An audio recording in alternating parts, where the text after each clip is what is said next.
X in deliberations, and a fellow juror or 11 other jurors think Y, you have a duty, X, to listen to all the Ys. And all the Ys have a duty to listen to the X on pick a point. But you also have a duty that if you're the lone X on a point and the Ys haven't changed your mind, your duty is to stick with what you genuinely believe and not go along with the majority or anyone else just for the sake of going along. In those situations, we could have done it with 11 jurors. Our system is 12. 12 individual people, 12 people working together. Any verdict, guilty or not guilty, has to be unanimous, all 12 people. That's the system. Now, more on to the case.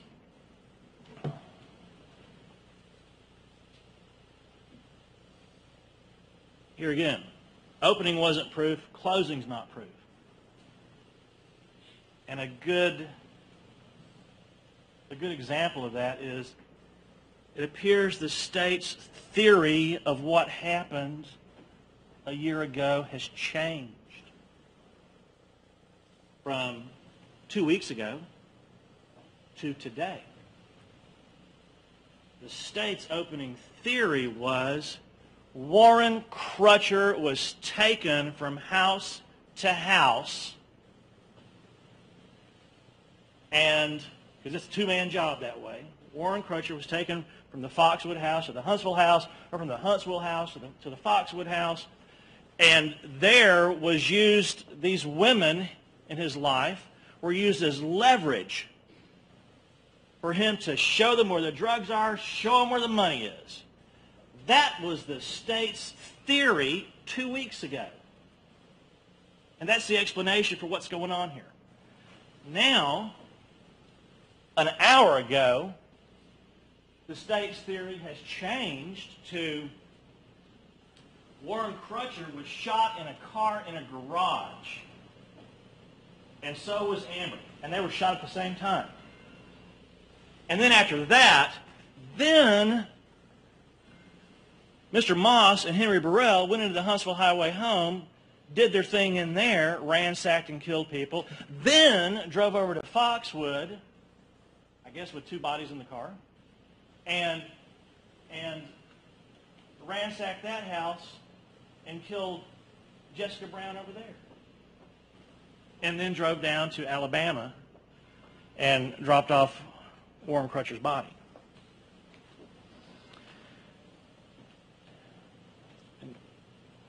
That's called a theory because that's what it is. It's a theory. It's not fact. It's not evidence.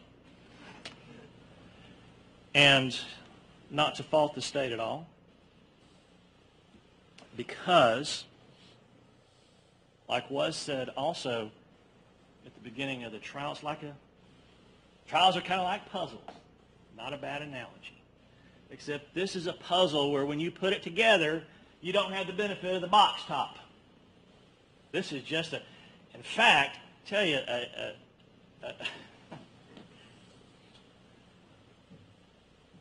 trial like this is like a puzzle with no lines or corners on the edges either. Maybe when you finish with that puzzle, it's the shape of a giraffe. You just don't really know. It is a puzzle that is dumped out, and you turn the pieces over, and you start putting it together. And if you got enough pieces, you can get you a puzzle. It's kind of like that Verizon commercial. Little spots here where it shows people what does it look like. Well, I don't know what it looks like. They get enough spots of red coverage on the commercial, suddenly it looks like a map of the United States. There's enough of the pieces of that puzzle for it to start making sense. And what's happened in this case is the puzzle is still very, very incomplete. the simple fact of the matter is there's a lot of information here that is not known. And in cases like that, the jurors are the ultimate finders of fact. You determine what the facts are as they've come in. And you fill in a lot of the blanks, too. And filling in the blanks is what you do, and it's perfectly legitimate. But it has to be based on evidence, not speculation, not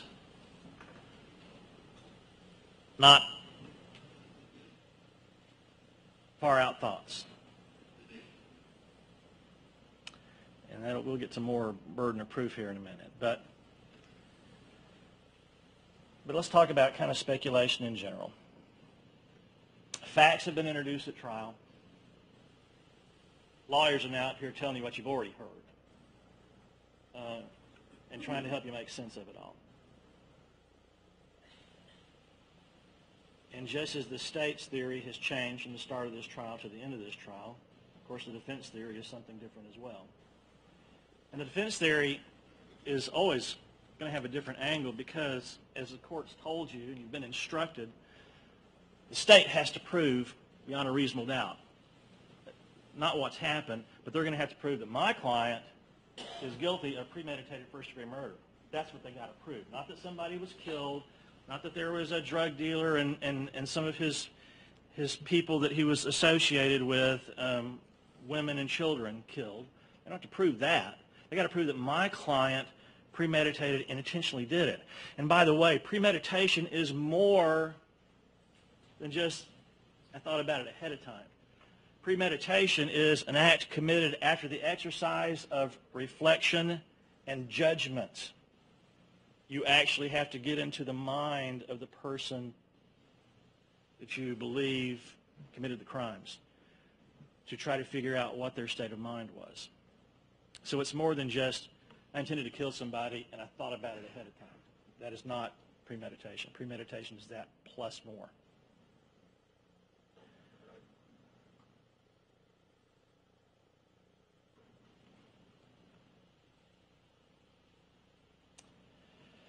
So, let's talk about some of the state's theory and some of the holes in the case. First off,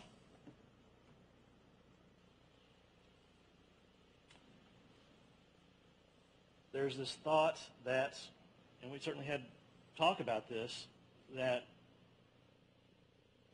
Warren Crutcher was a low level, but not street level, one level up from being a street level drug dealer.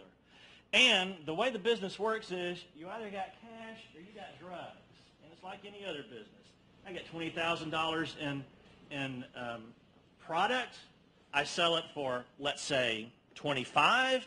I take the $5,000 out and pay workers, or I pay my expenses, or I live off of it, and the other $20,000 goes back into getting more product. That's the way the business works. So, if there's robberies and my client's involved in it, there ought to be either about $20,000 worth of drugs or $20,000 in cash or some combination of those two that adds up to about 20 grand. And we haven't seen any proof of that. And we know the defendant's home was searched. We haven't seen anything like that.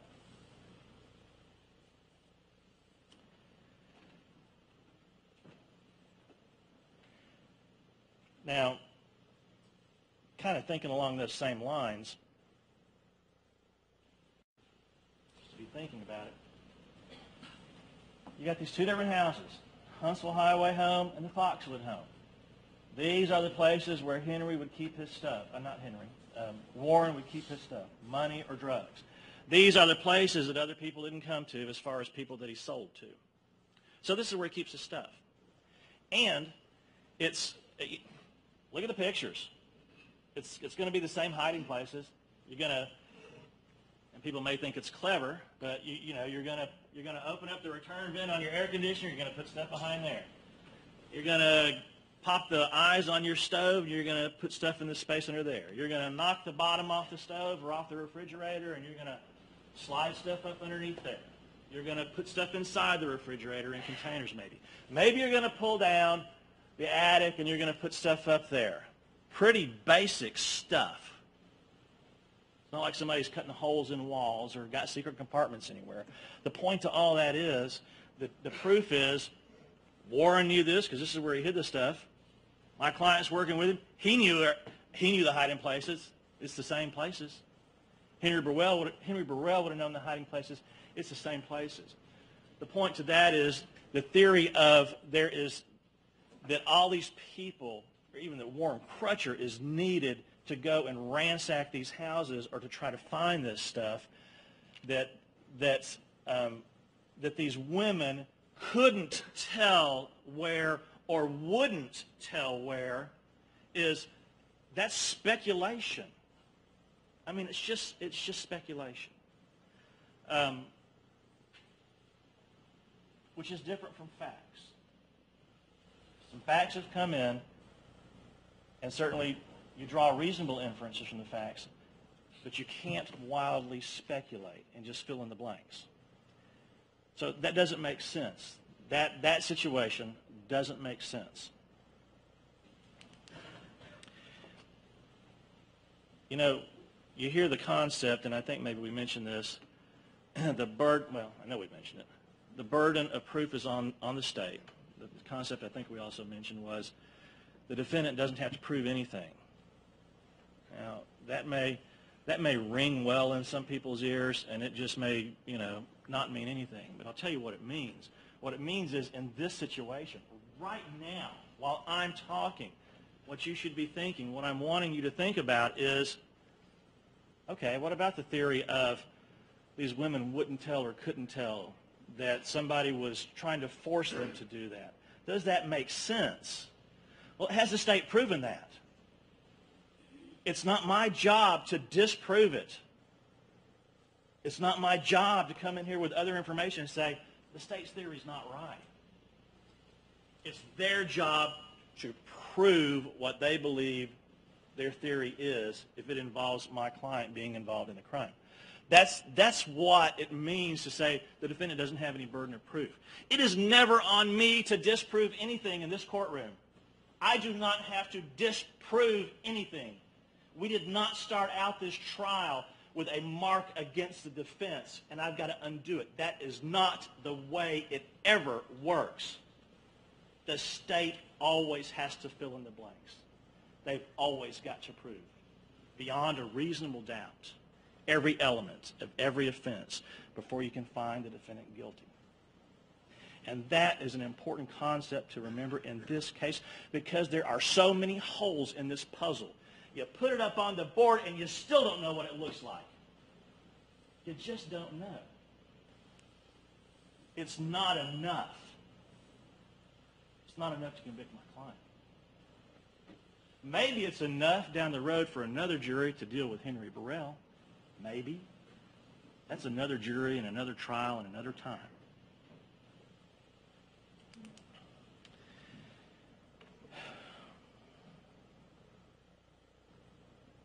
All right. State's theory. The shooting of Amber and Warren Crutcher occurred in the car. Certainly, there's some evidence to support that theory. Blood in the front seat of Warren Crutcher, blood in the back seat of Amber. The shooting occurred in a garage in Lincoln County, Tennessee.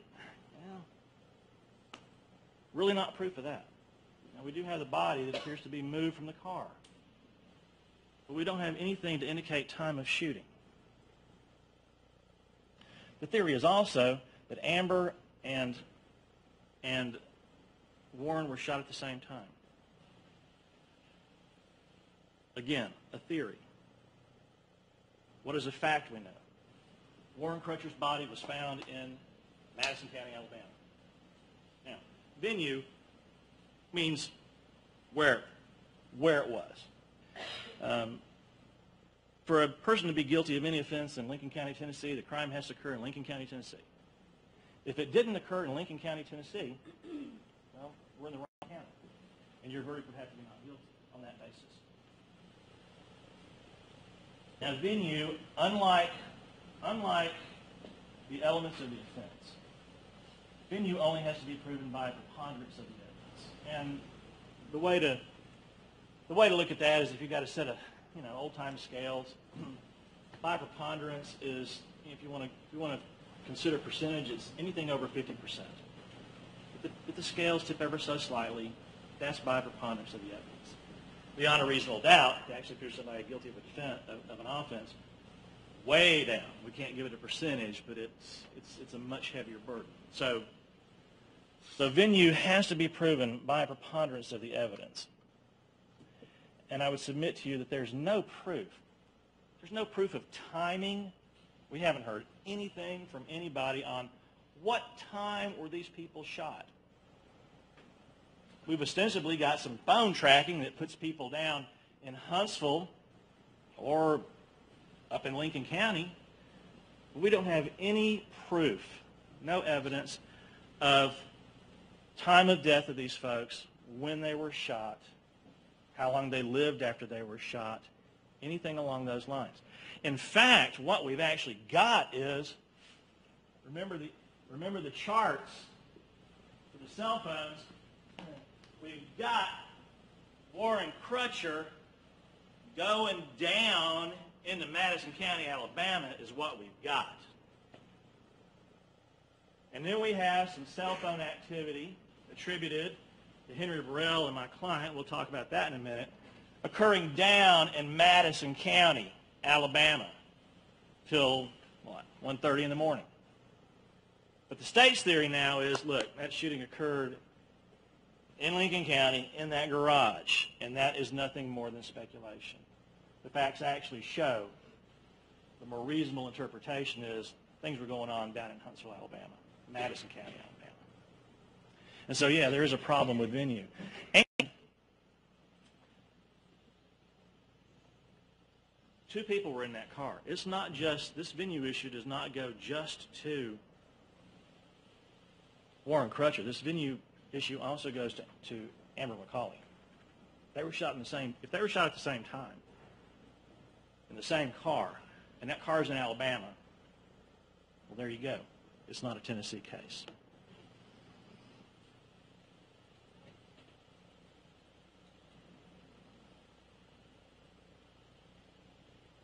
Now, let's stay on Huntsville Highway home for a moment.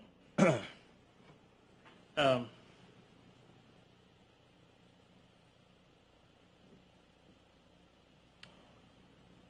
lot of evidence, a lot of information. Mr. Moss says, my client's DNA winds up on a beer bottle and a trash can outside. And of course, we heard testimony that he'd maybe been over there earlier in the day working the dog, something along those lines. Inside the house, the Huntsville Highway house, what other evidence has been introduced with respect to my client? Here's what the state says. The state says, Linda Littlejohn from TBI said, well, she didn't say this, but the state's take on it is, these shoes, which are taken off the defendant's feet, are the shoe prints that are walking around in the Huntsville Highway home and the Huntsville Highway garage. That one of the shoe prints is beside, close to Baby Rico. Now, a couple of things. First off, Linda Littlejohn did not say these shoes caused those prints. What she said was they are the same class, and by the way, they're a popular shoe, Air Jordans. What else do we know about Air Jordans?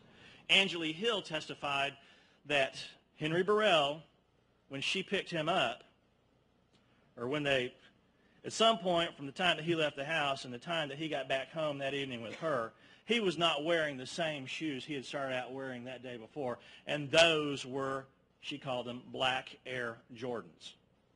All right, so that's something else to keep in mind here. So back to our TBI expert, same class. But what do we know about, but look at the shoes yourself. I think they've been stomping through blood. We talked about cleaning, and you can look at the shoes and determine if they look like they had been cleaned. But they got ridges on them, and if you're walking through blood, it seems to reason that some blood is still going to be on here. And we've seen how well the DNA can pull stuff off. Maybe it doesn't, maybe you don't see anything and you swab it and you still get DNA. But this is what jurors do. These are taken off my client 2 days later. You can look at them yourselves. You determine if you think they were cleaned to try to get anything off of them. But back to Ms. Littlejohn's testimony. And she said, same class. And that's all she could say. She never said, and would never be able to say, these are the shoes that made those marks. What do we know about class? What do we know about that term in forensic science and examining things? Well, remember we talked to the bullet fellow. And 2 of the bullets, one recovered from Warren Crutcher's head, one recovered from the Elantra. 2 of the bullets had same class characteristics, 6 turns to the right, as one of these plethora of handguns that we've got here. Same class. Could have been shot out of it. Bullet's too damaged to say otherwise. Could have been shot out of it. Well, then we pull out the 4, maybe I didn't pull them out, but we pull out the 4 spent casings found in the Elantra. You know, the bottom part of the bullet that stays, gets kicked out of the side of the gun. Those were found in the Elantra, where one of those bullets was found. Well, they can say that the expert can say they all 4 got kicked out of the same gun, which again, not one of these. But the gun that kicked these out would not have 6 turns to the right. So while one of these guns over here started out sounding like same class, those bullets could have been shot out of one of these.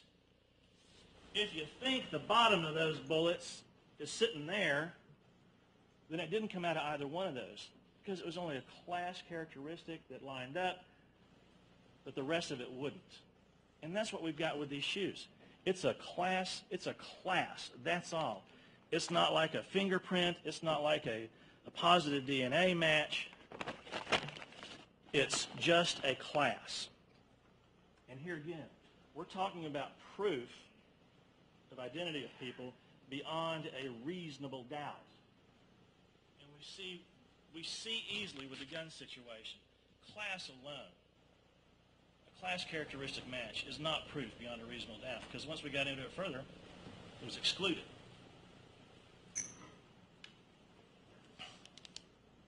So, take what you want with respect to whose shoes mark those are. You get to look at those shoes. We don't have Henry Burrell's shoes here. We don't have those.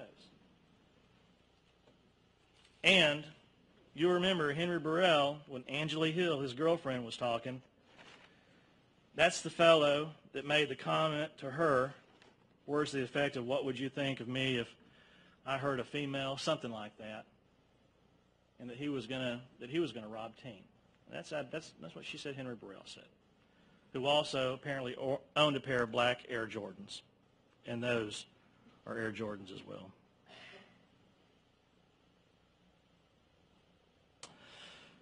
Now, the theory that Warren Crutcher did a lot of bleeding, and that's why he was shot in that garage, because he did a lot of bleeding, or in the car in that garage, because he did a lot of bleeding in that garage. Well, what have we learned about blood? Certainly, you can bleed on stuff. But we talked a little bit about DNA in general and about blood. And common sense, it can be transferred. You know, if Herschel Koger, if I walk around with a cut hand and I'm dripping blood, fine, I'm dripping blood.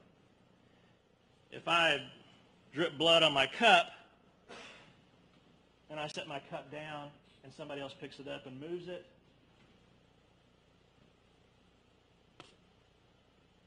now my blood is over here, even though I wasn't. So we know these things can be transferred.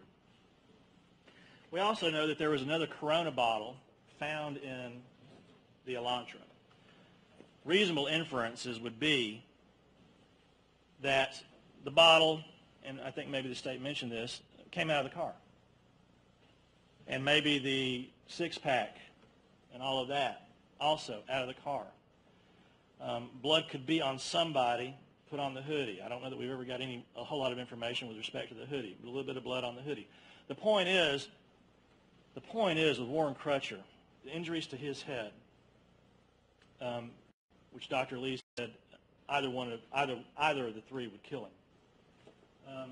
It stands to reason that he's not going to be up walking around, moving around. He's going to be shot and killed. With respect to his blood being anywhere, is going to be some sort of a transfer, as opposed to him bleeding all over the garage. Now, kind of staying on, not that I want to jump from the house yet, but while we're talking about Warren Crutcher bleeding, Exhibit 175 is a picture from the Foxwood residence. There's a picture of a blood stain on the wall in the hall, and there's an agent there standing next to it with a marker. You may recall that I asked a question about that, and the TBI agent, the forensic expert, stated that that was, by DNA, Warren Crutcher's blood. Warren Crutcher's blood on the hall, the Foxwood Drive. Warren Crutcher didn't have any cuts on him. Warren Crutcher had a couple of abrasions, but they were superficial. And so, again, there's kind of this question of how does the blood get there? We don't place necessarily Warren there. We place his blood there. And certainly I think that if there's any residual consideration of the theory that Warren was being taken from house to house and his girls were being held at gunpoint or threatened or whatever it is to get him to talk or get them to talk, there's no indication that Warren Crutcher was bleeding, would have been bleeding from anything other than 3 gunshot wounds to the head. He had no other marks on his body that he would bleed from. And so that doesn't, here again, that theory doesn't make sense. Now, how does the blood get there? Well, you can look at the picture, and we talked to the TBI gal, and it was, you can look at it yourself, but it was classified that it had texture in it, as opposed to, say, a drip or a splatter. So that is another example of something getting transferred. Something getting transferred other than directly from Warren Crutcher himself. That's what that's an example of. Now, while we're talking about blood, by the way, and knowing, say, for instance, that something touched that wall and put Warren Crutcher's blood on it, and by the way, that's not a drop, it's a good square inch, looks like, maybe a little bit more. When you see the pictures of my client from the Walmart wearing his, it's an off-white with some black stripes on it, but a mostly light shirt, we don't see any blood on my clients. Now, this is 2:40 in the morning down in Huntsville, Alabama, no blood. We kind of get a shot from his left side, we get a shot from his right side. We don't see anything on him that would indicate any blood came off of him when you rub up against the wall. So, here again. We have to be careful with respect to speculation, and in dealing with the facts, there doesn't appear to be any blood that could transfer from my client with respect to the blood spot that's obviously not there because Warren Crutcher was in that house and bled on the wall.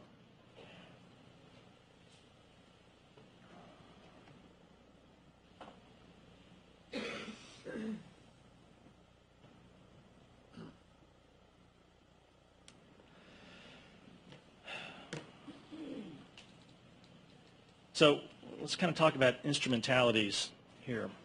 We got 2 people that were shot. one person who was, it's considered, was stomped. I mean, that seems to be the consideration here. Two people that were strangled. A lot of guns. Nobody puts a gun in my client's hand with respect to this homicide. It simply doesn't exist. We've got a lot of 9mm here. And we've got some 9mm slugs relative to the case, but nothing matches up. With respect to the Elantra, there's no DNA attributed to my clients in that car either.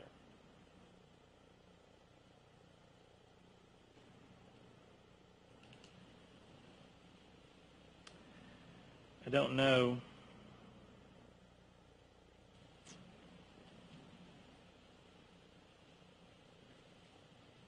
something for consideration, just because it occurred, is the video from the Navajo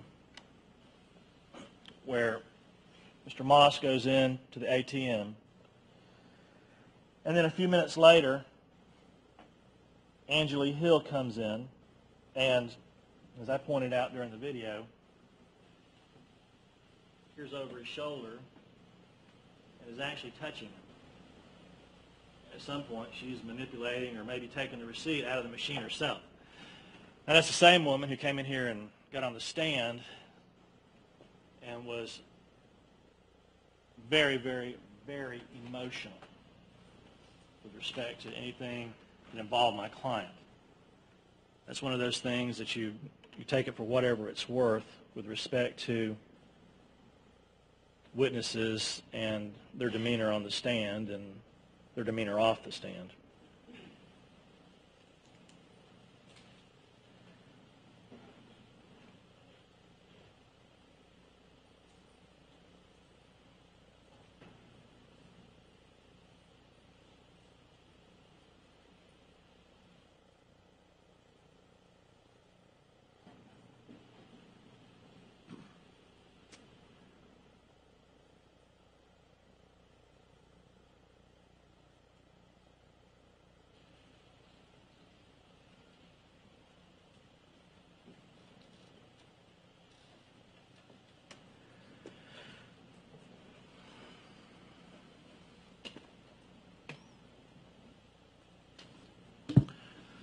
All right.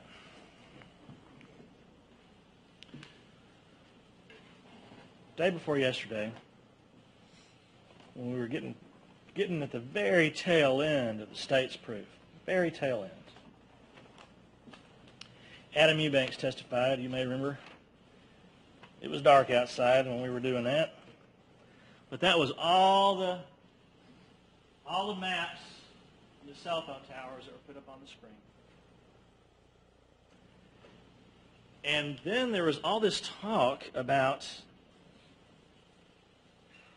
the defendant's other cell phone, the 4725 number.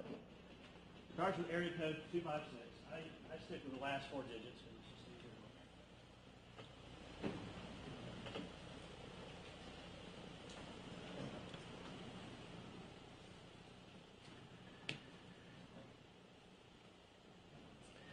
And the way the testimony was, and the questions being asked was, whenever there was something that came up about the 4725 number, and you may recall, the 4725 number really gets talked about a lot. That is the phone that is tracking down in Alabama, moving over to the west part of Huntsville in the Sparkman area, and the phone calls between that phone and Angela Hill's phone. Remember Angela Hill? That's Henry Burrell's girlfriend. That's the gal who apparently didn't care at all for Mr. Moss. Didn't know him that well, didn't know him that long. But apparently, when all this is going on in the evening, the early morning hours of the 22nd, according to the state's theory, my client and Angie Hill are just on the phone like crazy. Now, I think Mr. Randall was actually saying, maybe that was Mr. Burrell that was on the phone. And you will remember that Angie Hill testified that she tried to call Henry's phone earlier in the evening, maybe about 10:30 or so, maybe later than that. and that his phone didn't answer, and she took that to mean that his phone was dead. That's what she said. Now, with respect to that 4725 number, we got some cell phones up here taken off my client from the officer down in Madison County, and that's Exhibit 104. We got this T-Mobile Samsung S2, Exhibit 93, taken from his home. Neither one of these phones are that 4725 number. And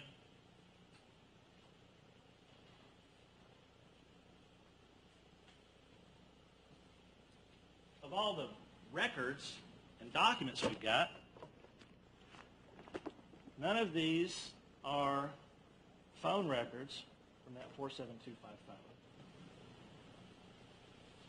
Of all the testimony that we've had in the last 10 days, nobody testified that my client called them on that 4725 number. That 4725 number came in when Agent Wesson testified that the number was associated with Mr. Moss.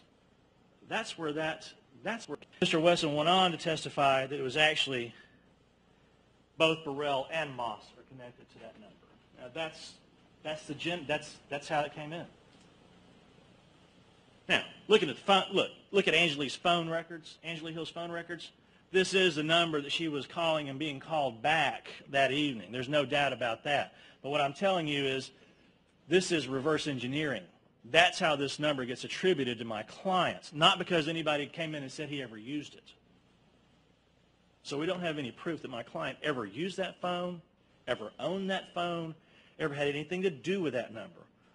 What we have is Agent Wesson saying he's associated with it, and by the way, Mr. Burrell is, and then it appears to be the phone that Burrell is using to call Angie back and forth. Because remember, that's who Angie was talking to, Burrell, going down there, Henry Burrell.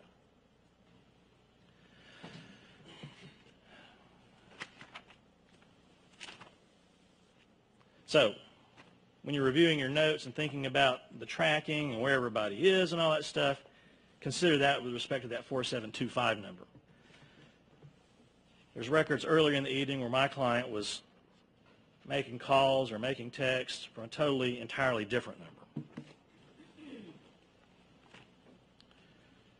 Now,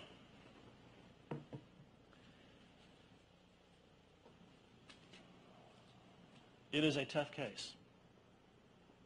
There are no two ways about that.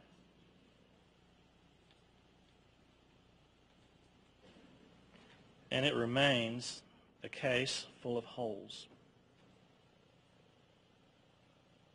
And I'll be the first to admit there's some evidence in here, obviously, that concerns me. There is the phone, my client's phone, Amber's DNA on it. Now, from what we've learned about DNA, an interesting part of that is there's no blood on the phone. So there's no human blood on the phone. The DNA does not come from blood. We know that. And what do we know about DNA? It's like blood. It can be transferred. Saliva, sweat, skin, rubbing up against something, oil from your hands. How does it get there? We don't know. That's a blank you're going to have to fill in. Does that equate into my clients holding a gun and shooting somebody in the head, or restraining them, or driving the car to allow that to be done? No. Does that equate to my client strangling somebody? And here again, what's our evidence on the stranglings? Any DNA that links up my client to any of that stuff? No. Some was found inconclusive with respect to Henry Burrell. You know, with respect to the shoes, some DNA was found. Some DNA was found on these shoes. And it excluded everybody, including little Rico. Nothing else to consider.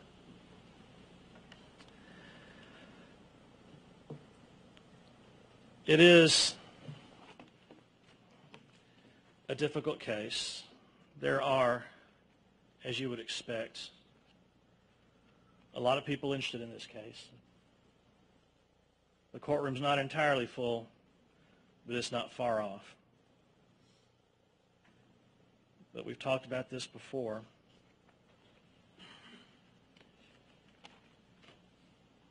And it's something that bears talking about again.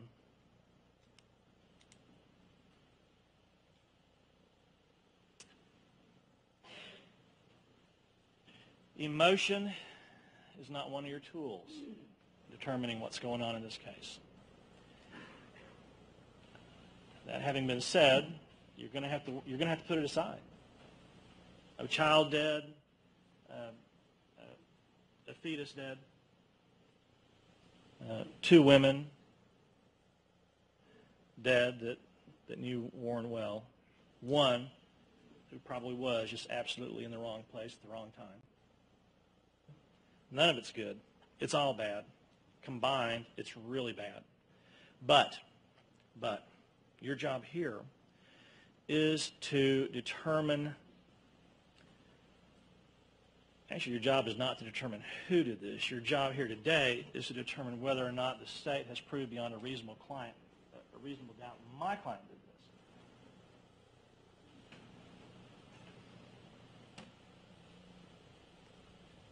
Here again, Henry Burrell's trial is coming up.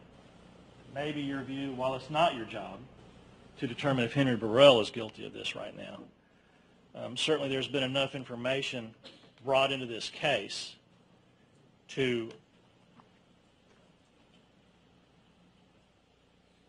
say that Henry is the person responsible here. He's the one that made the comments to Angie.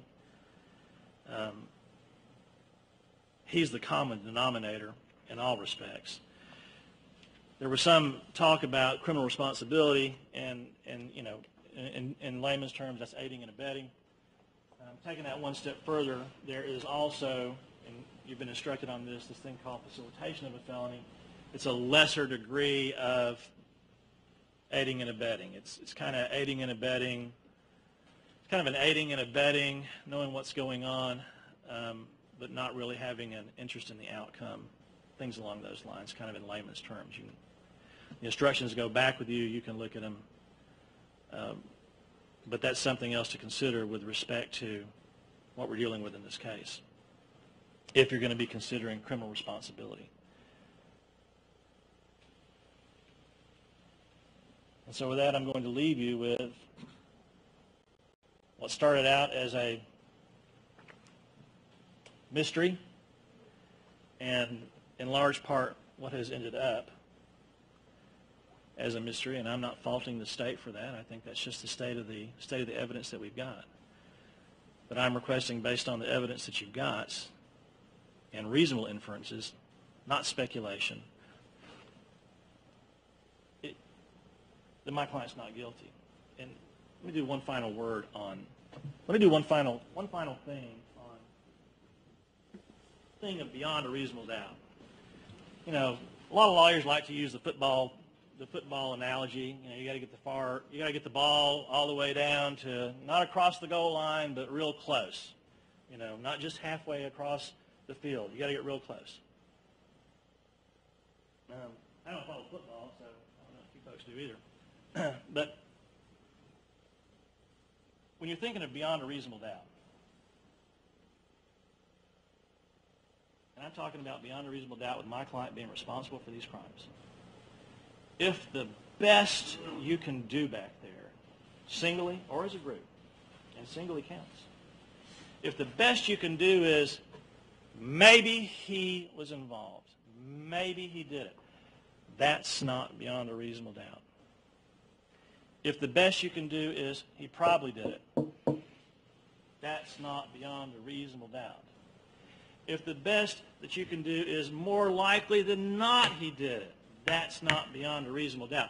That's great if somebody's in here suing Kroger for slipping on a banana peel and wanting $50,000 for hurting their back. If that was the trial we were having, that standard would be just fine. But if the best you can do is, more likely than not he was involved. You have not got to beyond a reasonable doubt. And of course the reason is in trials like this, people's liberty is at stake. People's liberty are at stake, whatever the correct wording is. And that's why that standard is used here. So I'm going to sit down and shut up. Thank you, good people, for your service. And remember, I don't get to get back up after this. So thank you. Thank you, Mr. Coburn.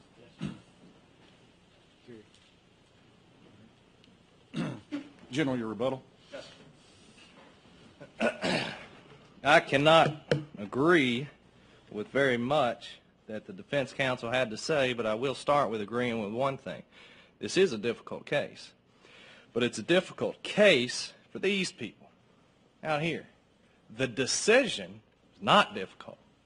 The decision that you're going to have to make is going to be easy, and it should be not based on my opinion, but based on what you heard from right here over the last 2 weeks.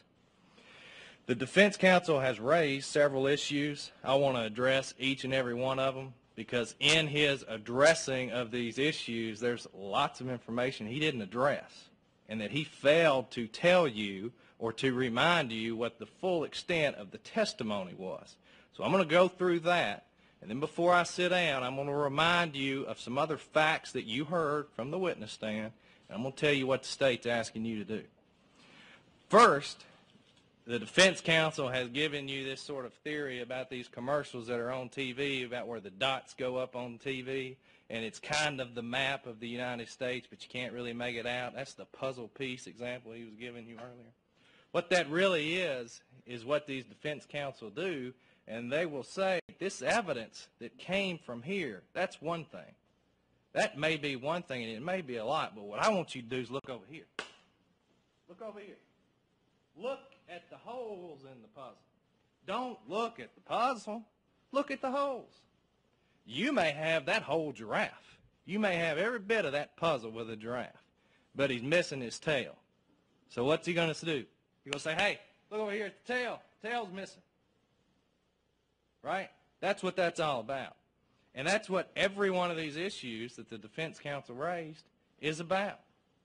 And to do that, you say, look at the tail over here. The tail's missing.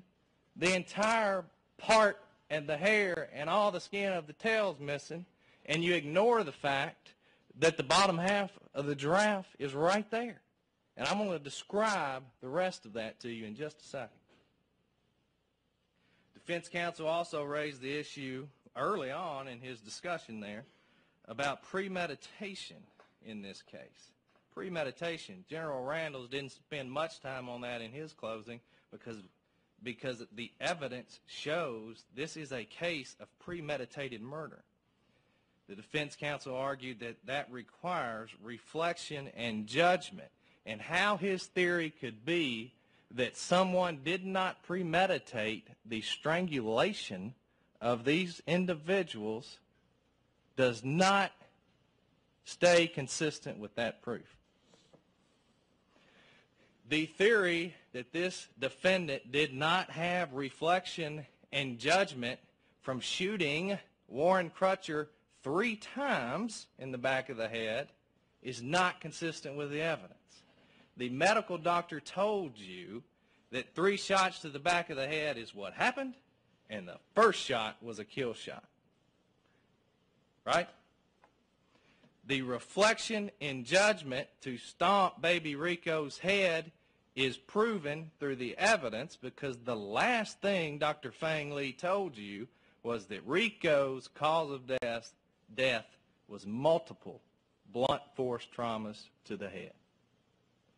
That is the definition of reflection and judgment when you pull it once and then you do it 2 more times when you don't have to. You don't, by accident, put a woman's hands behind her back and a ligature around her neck. You don't do that in the heat of the moment. That theory should not be considered in your mind. We're going to talk about in a second this lack of a murder weapon, But that ties into the defense counsel's theory that, well, there was all this cash that was supposedly out there that you don't have up here. All right? So let's talk about that along with the murder weapon. I agree there's no cash of $20,000 or more sitting over here. I agree that the murder weapon is not sitting over here.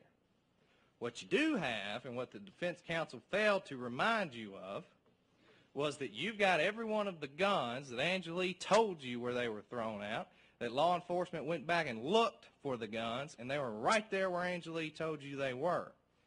And I don't want to say the witnesses' names because of this TV camera, but you heard from the young African-American man who was part of the drug dealing business, and you heard from the young African-American woman who had been in the Huntsville Highway house and had seen the defendant at the Huntsville Highway house. And here's what they told you. They told you that Warren Crutcher bought a rusty Smith & Wesson pistol that he intended to give to that young African-American male once he got out of jail. So Warren Crutcher had that gun. It's right over there. You heard that the Glock that's over there that was found close to that white towel on Joe Quick Road. Remember all those reserve deputies? We went through that. I'm sure you got bored with it, but the Glock that was found there next to the white towel on Joe Quick Road, it was identified by that young African-American witness who was in the drug dealing business as being Warren Crutcher's gun. You've got that. You've got those weapons. Well, let's talk about the murder weapon and the money that's not up here. Let's talk about what's not up here.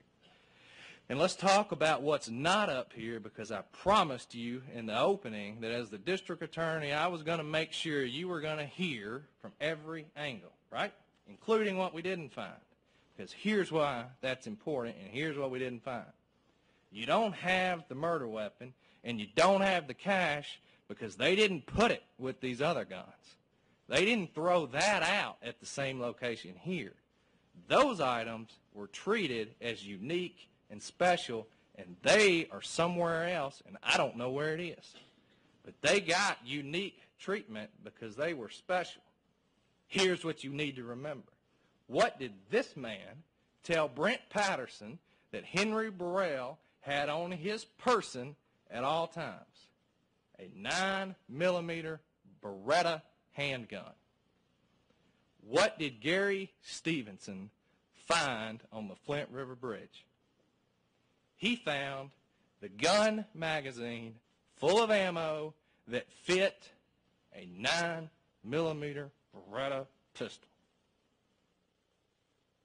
I don't know where it is, but I know what that magazine fits, and I know that Angelique said it was thrown out, and I know Gary Stevenson found it, and we got it, and it's here for you to consider. Next, the defense brought up this issue about somehow the house being ransacked or going through the air conditioning vent, under the stove, in the eyes, under the refrigerator, those type things. He's missing the point. What the testimony was that this man knew where Warren Crutcher kept his women, and that this man knew where Warren Crutcher kept his houses where he would stash these things. It's not that Warren Crutcher was hiding these items in the air conditioning vent or under the fridge. It's that he knew the houses where they were. He knew that. Not everyone else knew that. Remember the lady and the African-American man in the drug organization telling you that not everyone knew that. That was unique information, especially those limited few that knew where Jessica Brown lived. And who knew where Jessica Brown lived? He did. Didn't know where the drugs were, but they know where the houses are where they're stashed. And he's the man that knew that. I'm going to talk to you in just a few seconds about this theory that Warren Crutcher was not murdered in the garage, and we're going to talk about that. I know General Randall's got into that a little bit and showed you the photograph of the blood splatter on the beer bottle and all that. There's one other item that General Randall's intentionally didn't mention, because I'm going to, and that the defense didn't mention either, and I can't tell you why, but we'll talk about that in a second.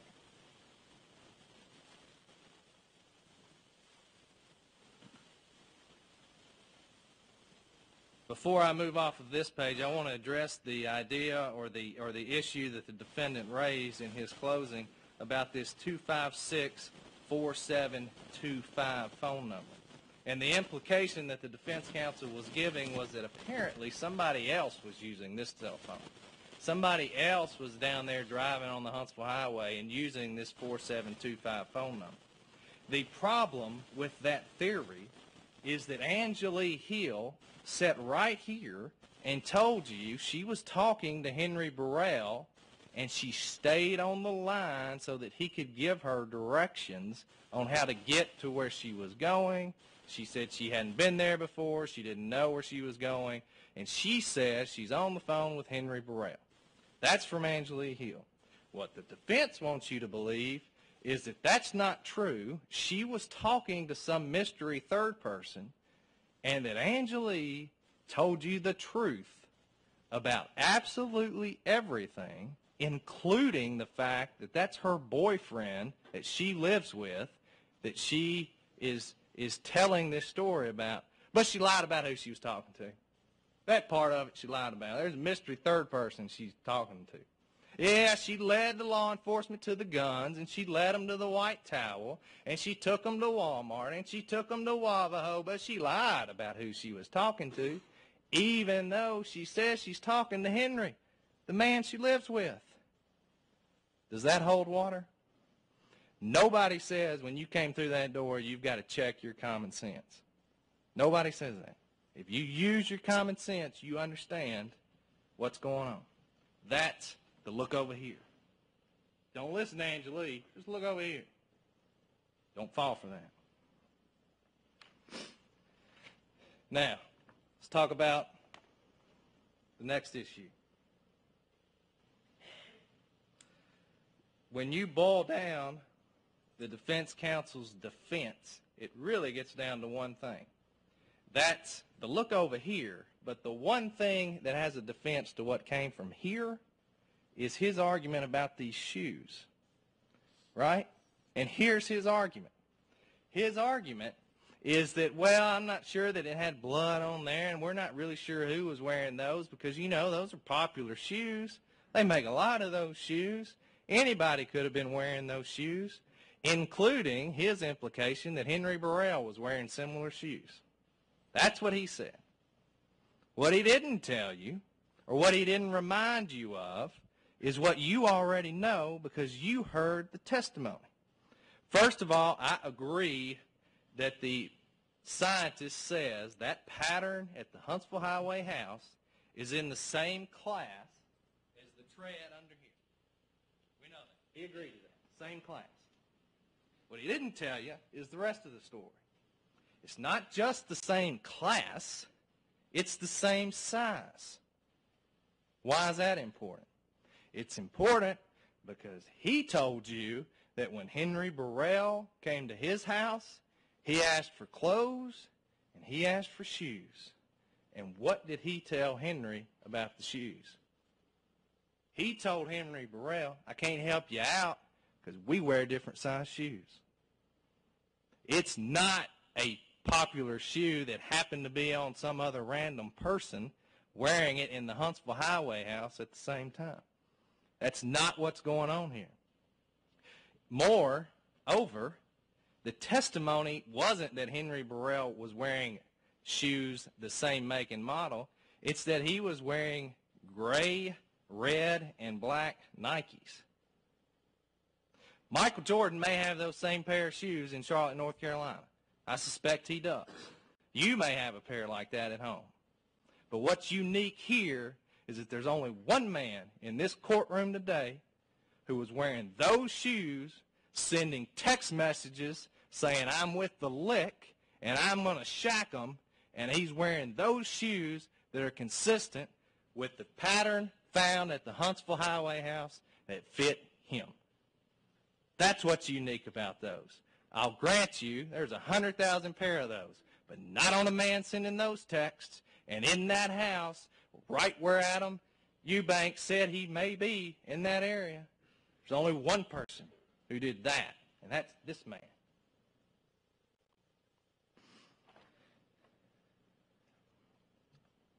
About the lack of fingerprints, about that. What about the lack of scientific evidence from our print scientist that the defendant briefly mentioned there in his closing? I don't want you to lose track. I don't want you to lose your memory of what Angelique said about when she was up at the top of the apartment complex. Now, she said that there were two men up there, not counting this mystery third man who may have been on a phone. She doesn't mention that guy, right? That guy doesn't exist. What she says is when she goes to the top of the apartment complex, there's two men with long guns who come around and get in her car, and what do they have with them? What does she say Henry Burrell has with him? The long guns and gloves. It's her testimony.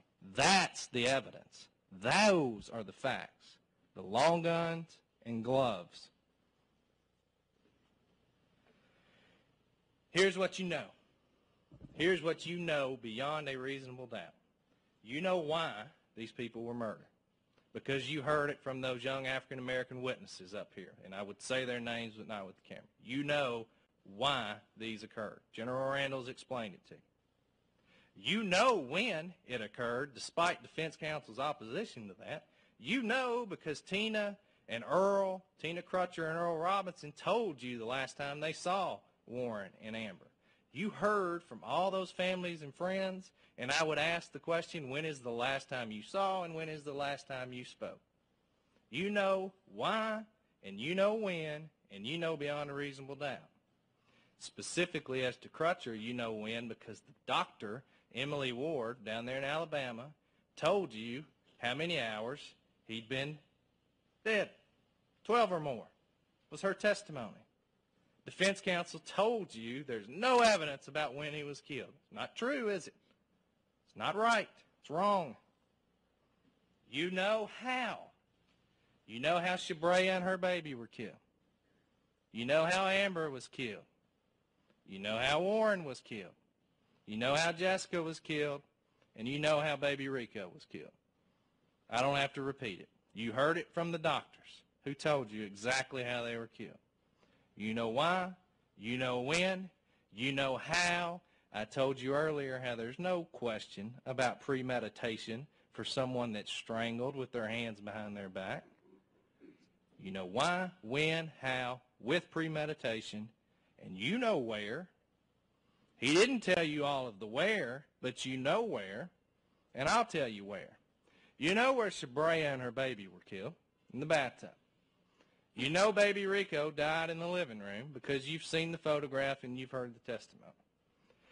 You know where Jessica died because she's in her bathtub at her house.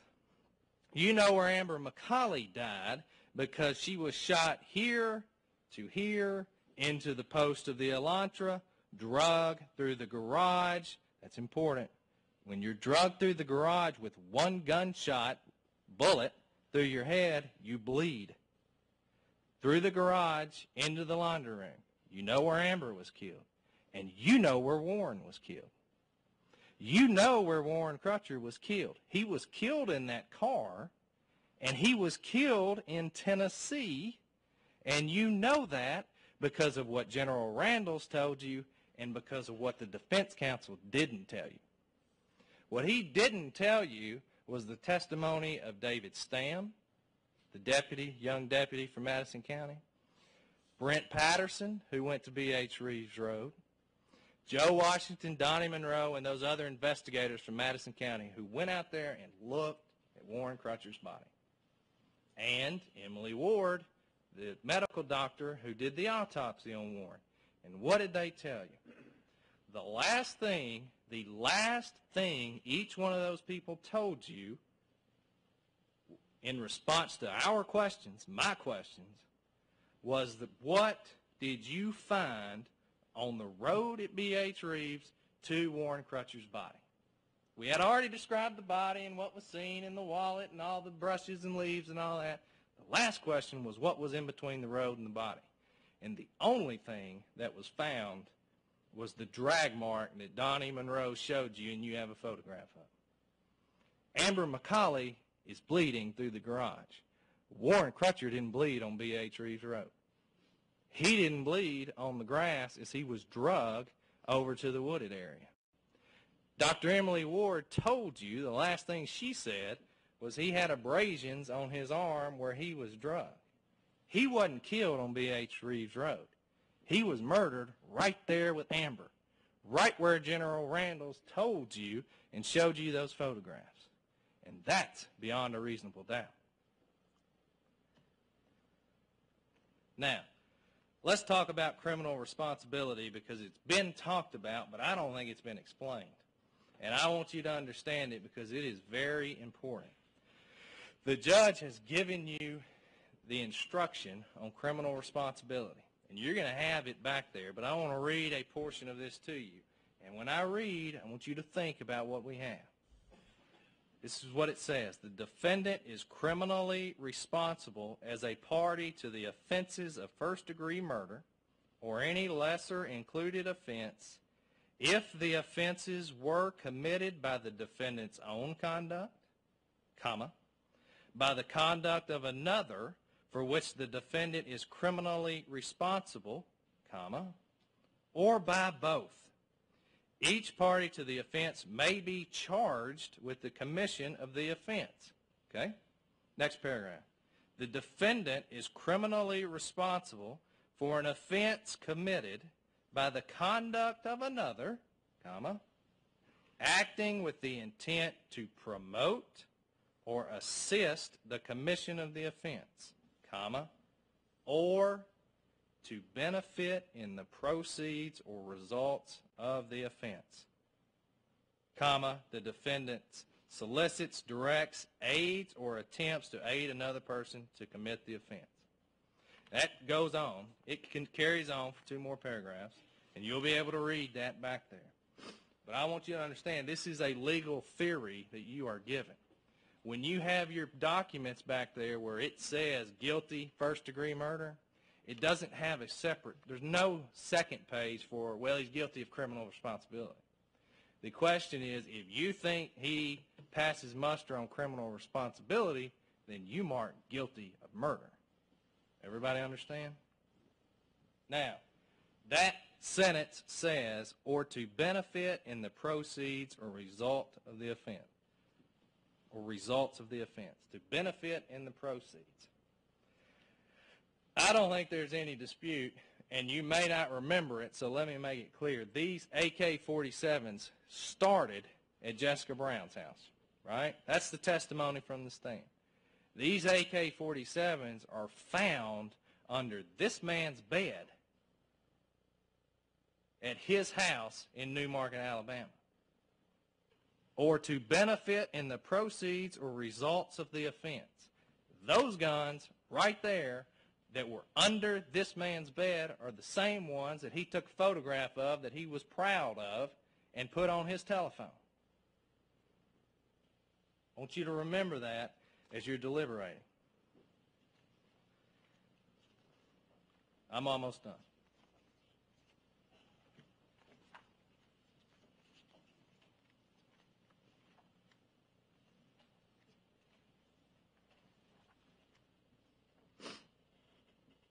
The last piece of evidence that I want to address is one that I think is very important. And obviously, every piece of evidence is important, but there are some that may stick out more in my mind, more in your mind, others. The defendant is on top of the apartment complex where the Elantra is. It's a testimony of Angelique Hill. He gets in the car with Henry Burrell and Angelique. They drive down the hill. She is directed to Walmart. When they get to Walmart, they park. When they park, the defendant gets out of the car. And what did Angelique tell you the defendant said to Henry Burrell? He got out of the car, and he says, "Am I good? Am I good?" before he goes into Walmart. And he's asking, "Am I good or am I covered in blood?" That's his words from the best witness you could have because she's the only one that was there other than the defendant and Henry Burrell. And he asked, am I good? And I would ask you, if all you did is show up to pick up the guns, if all you did is give your buddy some clothes after he committed a crime, if all you did is try to help him out after the fact, would you look around and ask, am I good? Am I covered in blood? Do you ask that question if all you're doing is toting guns? And I think the answer is no. I promised you circumstantial evidence in opening. I promised you direct evidence in opening. Believe you've got both. The state is simply asking that you apply the law that the judge has given, that you apply the law to the facts that came from the witness stand, and apply those facts and those laws to your deliberation here today. I also ask that you remember your common sense and that you apply it to these arguments you've heard today, and then apply it to the facts as they come out. If you do that, the evidence will show that the defendant is responsible and criminally responsible for these crimes and has committed the homicides times 6 that you've heard about for the last 2 weeks. The state asks that you find the defendant guilty, that you take that jury verdict form, and on the top count of each of the 6 charges, you mark guilty. You can do it beyond a reasonable doubt, and you can do it today. Thank you. Thank you, General. Excuse me. Thank you, General. We've reached the point in the trial where the proof is closed, the arguments are made. Left with the situation right now of sending you to lunch and then coming back and picking the 4 alternates. There's a few things, matters I got to take up with the lawyers during lunchtime before I can do all this. So I'm going to dismiss you to go to lunch, and then we'll draw the names of the alternates. We also have to get the jury room prepared for your deliberations. So, okay, she's back. So at this time, you're going to be dismissed. Please do not talk about this case among yourselves yet, okay?